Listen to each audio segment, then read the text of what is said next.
The pitch, swing, line drive, base hit, right center field. This ties the game, and Dupree hits third, comes home. This has given Northeastern the lead. It's a double. Jeff Costello thrusts his fist in the air as Northeastern leads at 6-5. This is what we were talking about, where Merrimack will look to shorten the game and bring out some of their better relief arms here since they've got a lead in the middle innings. Yeah, and Collins, as you mentioned, has been one of those three arms that has been really solid out of the bullpen. One thing that he has struggled with at times has been the walks. He has allowed 9 walks in 10 2/3 innings. A couple of hit batters in that span as well, but doesn't give up a ton of hits. And really, he's done a great job out of the bullpen all year long. In a big spot here with just a 1-run lead. Hit by pitch, Scott Holtzwasser. A walk, an infield single, and a hit by pitch. He hasn't put a ball to the outfield, and yet he's reached all 3 times he's come to bat, and the tying run aboard with nobody out in the 5th. Well, that's just what makes Holtzwasser so good, and not that he gets hit by pitches more than anybody in Northeastern history, but he'll get on base just a variety of ways. He does it every single way possible. Among the league leaders in on-base percentage, for good reason.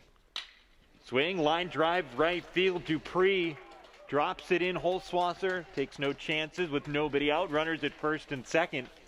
And Northeastern, with their 2-3 hitters aboard, setting up their cleanup man Costello here. Well, Dupree, I mean, this is just what makes him such a good player. Is you think of all the home runs, the 7 he's hit this year, the 4 in the last 5 games, but he's just such a great all-around baseball player. Can just hammer the ball to right field for a base hit when he knows it's going to set up the situation right. And he has just become a staple in the middle of the lineup for good reason. Huskies are set up here with 2 on, nobody out. We'll see how Ian Fair, who doubled that last time up, if he's looking to bunt here. Both runners go. The pitch is a called strike. The throw down to third, high, and tag evades the base runner Holtzwasser. Good effort by Porcelli, but a double steal has Northeastern set up with 2 in scoring position and nobody out. I should have said Jeff Costello, not Ian Fair. And Costello, a guy who would be more likely to maybe put down a bunt here. Doesn't have to, though, because both runners are able to take off and go. Porcelli was in a little bit at third, so maybe that's what triggered it. There's a swing and a fly ball splashed foul. You know, it's also the thought of a lot of skippers where if you have first and second with nobody out, if you do a double steal and your lead man gets caught, you still have a runner in scoring position with 1 away. Yeah, it's the advantage is that you've got second and third now with nobody out since it worked. It's a great point, and for Mike Glavin, that's something that I always mention, is that just seems to be the MO of his teams, is that they'll try things on the bases, not necessarily even just to steal on you, but just to get you to force a throw somewhere that might commit an error or a wild pitch, just to get you thinking about all the different things they can do. That's part of the reason why they're such a good, well-rounded team, because that situation there, not many players or not many teams are thinking, let's double steal. But it's 0-2 here on Costello. The pitch, swing, line drive, base hit, right center field. This ties the game, and Dupree hits third, comes home. This has given Northeastern the lead. It's a double. Jeff Costello thrusts his fist in the air as Northeastern leads at 6-5. Well, it's funny because I mentioned earlier that Costello, as hot as he's been, is more of a singles hitter than anything else. Had just 5 extra base hits out of his 20 coming into today, but what a piece of 0-2 hitting to go the other way, the right center field gap. Holtzwasser obviously trots home easily. Dupree, by moving up to second, is able to score as well. Big time hit and all set up by that double steal there. Can't talk enough about Costello with an 0-2 count, though. Now here's the swing, and Fair hits one really well the other way to right field. This ball carries out of here for a 2-run homer.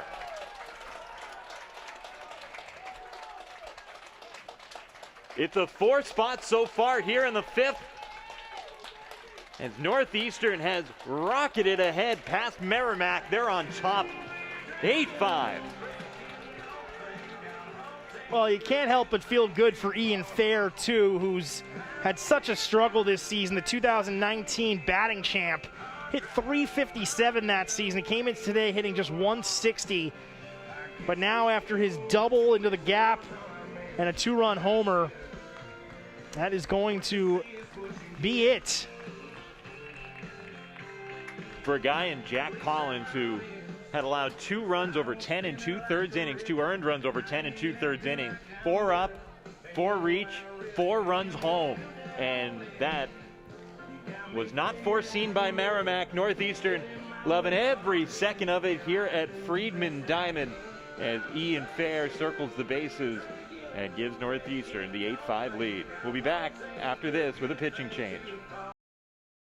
Game of runs, and Merrimack scored 5 in a row to begin this one, opened up a 5-0 lead, and as right-hander LT Perret takes over, Sidewinder delivers low for ball 1. It's 8 unanswered for Northeastern as they continue to bat with nobody out in the bottom of the 5th.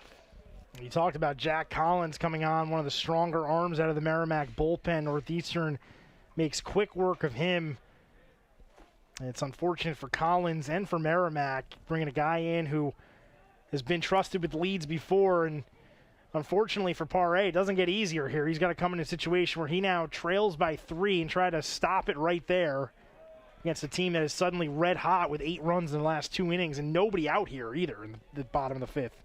But the bases are empty following that 2-run home run for Ian Fair, so it's Peterson, Crossan, and Olson, 6, 7, 8 right now. Swing, fouled off.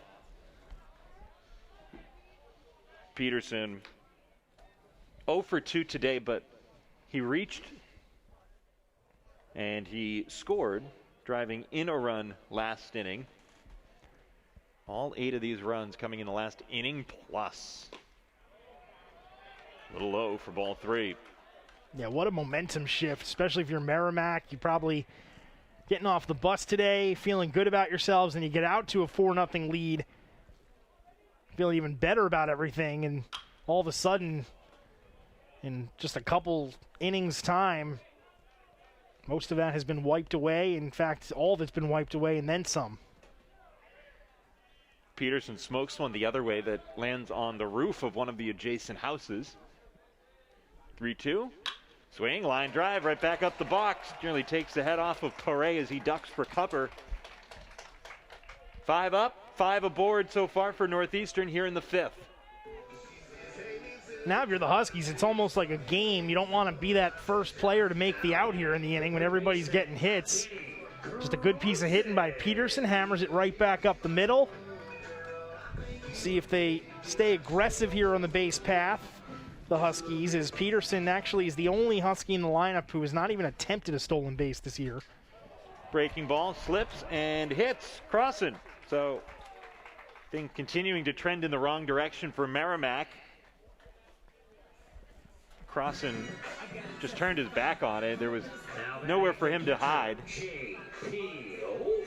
Second hit batter of the inning for Merrimack pitching. Of course, the inning began with the Holzwasser hit by pitch. 6 plate appearances for the Huskies, and nobody has recorded an out yet here in the 5th inning. Now here's J.P. Olson. A single to double. That is a strike.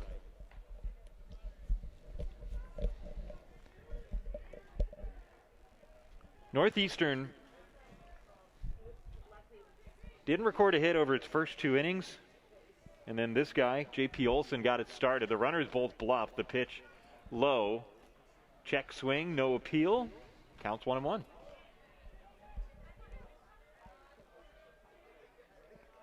This is obviously a tough spot for Paré, but also a chance for him to just kind of get out there, pitch his game, and try to do what he can do to get some outs. Can't worry about what's already happened or what's going on. Even if you are allowing base runners, you just got to keep your head down and continue to deliver home. Nobody warming right now in the Merrimack bullpen, so you'd imagine they're going to try to get what they can out of him. J.P. Olson, breaking ball hits him. Couple of breaking balls slip out of the hand of LT Paré, and that's the last 2 batters. Crossan and Olson aboard, bases loaded, nobody out. This is still well within reach for Merrimack. This is a 3-run game in the 5th inning, but Northeastern They've already hung up 4 runs, and one more big swing could really put some distance between themselves and Merrimack. Yeah, if you're Pare here, you could really use a ground ball the worst way, hit hard somewhere right at one of your infielders. If it goes to third or first, I think they'd come home with it up the middle, probably give up the run to try a double play. Though nothing will be easy with the speedy Smith out of the left-hand batter's box coming down the first baseline. Looks like we've got some rain starting to fall here as well, Adam. For inquiring minds, an exhale and the pitch down and in for a ball 2. Obviously the forecasts seem to be pretty good here today. This is presumably just a pop-up shower, but this is an official game. We are in the bottom of the 5th inning with the home team ahead. Not that I think we will need to dot those I's and cross those T's as just a few sprinkling drops start to fall. The 2-0 pitch, swing, bounced foul. Well, they have lights here too, but they're for the soccer field. So they can't really, with it getting darker, they can't turn any lights on or anything like that, but obviously still plenty of daylight here to play and plenty of hours left of daylight as well. 2 balls and a strike, down and away for ball 3. And something else with this diamond, this ballpark being entirely turf, the baseballs stay white much longer. 3 balls and a strike. Fouled in the box. So just in terms of visibility without lights, you're still going to be able to see those mostly white pearls being thrown by Pare.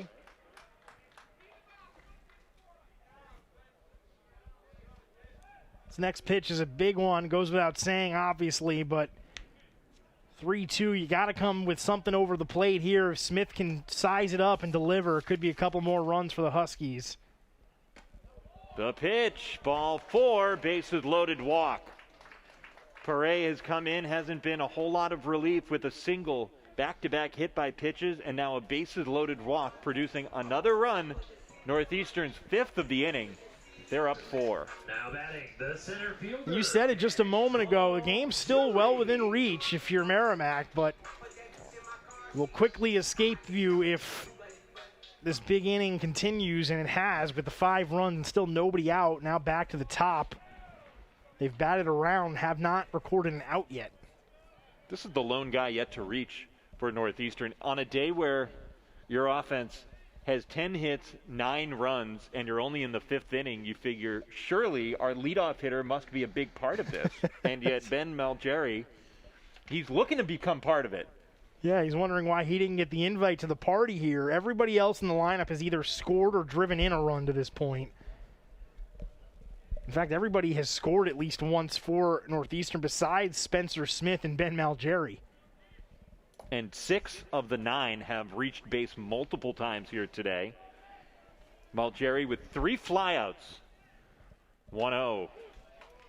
Catches most of the outer part of the plate for a strike. Funny thing is coming to plate in this at-bat, if you're him, of course, if he gets a hit, he would be 1 for 4, but you're not thinking about those other 3 at-bats when the bases are loaded. 1-1. Down and in for ball 2. Thinking, how do I maximize this at-bat and drive home a couple of runs here?